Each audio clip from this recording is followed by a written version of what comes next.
Assalamualaikum warahmatullahi wabarakatuh. Alhamdulillah, assalatu wassalamu ala rasulillah Sayyidina Muhammadi wa ala alihi wa ashabihi wa mawala. Amma ba'du, faya ayuhal hadirun ittaqullaha la'allakum tuflihun. Pada kesempatan ini, marilah kita bahas tentang akibat hukum dari talak raj'i.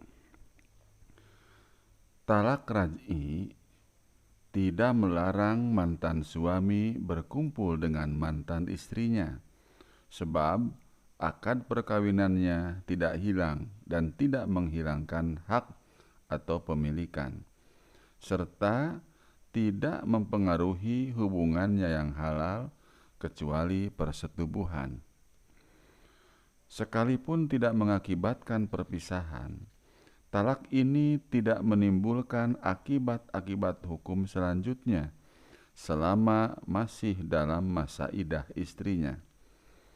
Segala akibat hukum talak baru berjalan sesudah habis masa iddah dan jika tidak ada rujuk. Apabila masa iddah telah habis, maka tidak boleh rujuk dan berarti perempuan itu telah tertalak ba'in. Jika masih ada dalam masa iddah, maka talak raj'i yang berarti tidak melarang suami berkumpul dengan istrinya kecuali bersenggama. Jika ia menggauli istrinya, berarti ia telah rujuk. Istri yang menjalani iddah raj'iyah, jika ia taat atau baik terhadap suaminya, maka ia berhak memperoleh tempat tinggal, pakaian, dan uang belanja dari mantan suaminya. Tetapi jika ia durhaka, maka tidak berhak mendapat apa-apa. Rasulullah Shallallahu Alaihi Wasallam bersabda, "Innaman nafaqatu wasukna lil mar'ati idza kana li jauziha 'alaiha ruj'ah." Perempuan yang berhak mendapat nafkah dan tempat tinggal atau rumah dari mantan suaminya adalah apabila mantan suaminya itu berhak merujuk kepadanya. Sabdanya pula, "Innaman nafaqatu wasukna liman tamliku ruj'ah."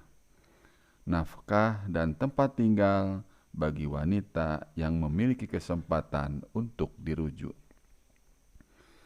Bila salah seorang meninggal dalam masa iddah, yang lain menjadi ahli warisnya, dan mantan suami tetap wajib memberi nafkah kepadanya selama masa iddah. Rujuk adalah salah satu hak bagi laki-laki dalam masa iddah. Oleh karena itu, ia tidak berhak membatalkannya sekalipun suami misalnya berkata, "Tidak ada rujuk bagiku." Namun sebenarnya ia tetap mempunyai hak rujuk. Sebab dalam firman Allah disebutkan, "Wa bu'ulatuhunna ahaqqu biraddihinna." Dan suami-suaminya berhak merujukinya dalam masa menanti itu. Karena rujuk merupakan hak suami, maka untuk merujuknya suami tidak perlu saksi dan kerelaan mantan istri serta wali. Namun menghadirkan saksi dalam rujuk hukumnya sunat, karena dikhawatirkan apabila kelak istri akan menyangkal rujuknya suami.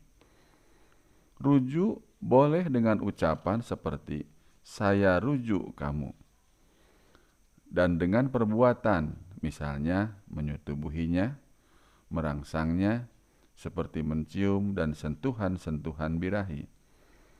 Imam Syafi'i berpendapat bahwa rujuk hanya diperbolehkan dengan ucapan terang dan jelas dimengerti. Tidak boleh rujuk dengan persetubuhan, ciuman, dan rangsangan-rangsangan nafsu birahi. Menurut Imam Syafi'i, bahwa talak itu memutuskan hubungan perkawinan. Ibnu Hazm berkata, dengan menyetubuhinya tidak berarti merujuknya sebelum kata rujuk itu diucapkan, dan menghadirkan saksi serta mantan istri diberitahu terlebih dahulu sebelum masa iddahnya habis. Menurut Ibnu Hazm, jika ia merujuk tanpa saksi, bukan disebut rujuk, sebab Allah Subhanahu wa taala berfirman, "Wa idza balagna ajalahunna famsikuhunna aw farikuhunna bima'ruf wa ashhidu zawai adlin minkum." Apabila mereka telah mendekati akhir masa iddahnya, maka rujukilah mereka dengan baik atau lepaskanlah mereka dengan baik, dan persaksikanlah dengan 2 orang saksi yang adil di antara kamu. Di sini Allah Subhanahu wa taala tidak membedakan antara rujuk talak dengan menghadirkan saksi. Karena itu, tidak boleh memisahkan satu dari yang lainnya, seperti menalak tanpa 2 orang saksi laki-laki yang adil, atau rujuk tanpa adanya orang yang adil sebagai saksi perbuatan seperti ini melanggar hukum Allah. Nabi Muhammad SAW bersabda, "An Imran bin Husain annahu su'ila anir rajuli yutalliqu imra'atahu summa yaqa'u biha walam yushhid ala talaqiha wala ala raj'iha faqala talaqta li ghairi sunnatin ashhid ala talaqiha wala ala raj'atiha wala ta'ud." Dari Imam Ibnu Husain, sesungguhnya ia pernah ditanya tentang orang yang menolak istrinya kemudian disenggamainya, padahal tidak ada saksi ketika menalaknya dan ketika merujuknya. Maka jawabannya, engkau menalak tidak menurut sunnah Rasulullah SAW, dan merujuk tidak menurut sunnah Rasulullah SAW. Hadirkanlah saksi untuk menalak dan merujuknya, dan jangan engkau ulangi perbuatan itu. Demikian teman-teman para mahasiswa dan santri tentang akibat hukum dari talak raj'i. Mudah-mudahan bermanfaat. Wassalamualaikum warahmatullahi wabarakatuh.